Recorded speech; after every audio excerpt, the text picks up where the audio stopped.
In Hallem ben ze uiteindelijk met de realisatie van het project Bruisend Hart Hallem. Het eerste wat oppakt worden moet, binnen de voetbalvelden van Wikkels Hallem. Zoals je ben we hier al bezig met nieuwe kleihockey's. En dat doen we opzetten vanwege de gemeente en vanwege de Sint-Razies. En nu gaan ze besluiten om te zeggen van we moeten nijbouw gaan. En de gemeente Noord-Oost-Friesland die had u daar ook bij geholpen. Die hebben ook cent beschikbaar gesteld. En we doen dat nu in combinatie met het zwembad.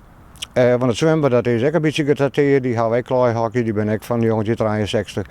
Dus toen zijn we van een nieuw complexmaatje, nieuwe kantine, nieuwe boksen die gebruikt worden kunnen toch het zwembad en toch het voetbal en het keersen. Het keersen mag ik net vieren, want dat rent direct heel goed. Dus dat is eigenlijk de bedoeling. En er kan bij dat het hoofdveld van u dat is,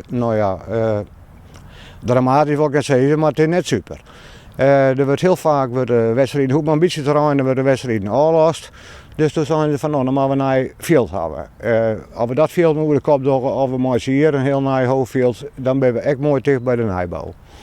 Nou, en zo is het in gang gezet alweer. We staan nu voor de nieuwe ingang van de toegang tot het nieuwe voetbalveld. En naar de nieuwe kantine met kleedhokjes. Je ziet hier achter zie je de voetbalkooi. Daar maak je de jeugd een heel prettig gebruik van. Meter of jou voorbij de kooi, daar komt dan de nieuwe kantine, plus daarachter de kleihockey's. Nou, dat is een grote lijn wat hier te gebeuren staat. De eerste 2 weken dat ging formidabel, weer mooi droeg, ze konden reden dat ze wonen. Maar ja, de laatste tijd een protterijn en dan is de gasorde die er al, ja, dan wordt het een blabberzooi. Dus dat rent nou een beetje spaak. We hopen dat de weersomstandigheden wel een beetje beter worden.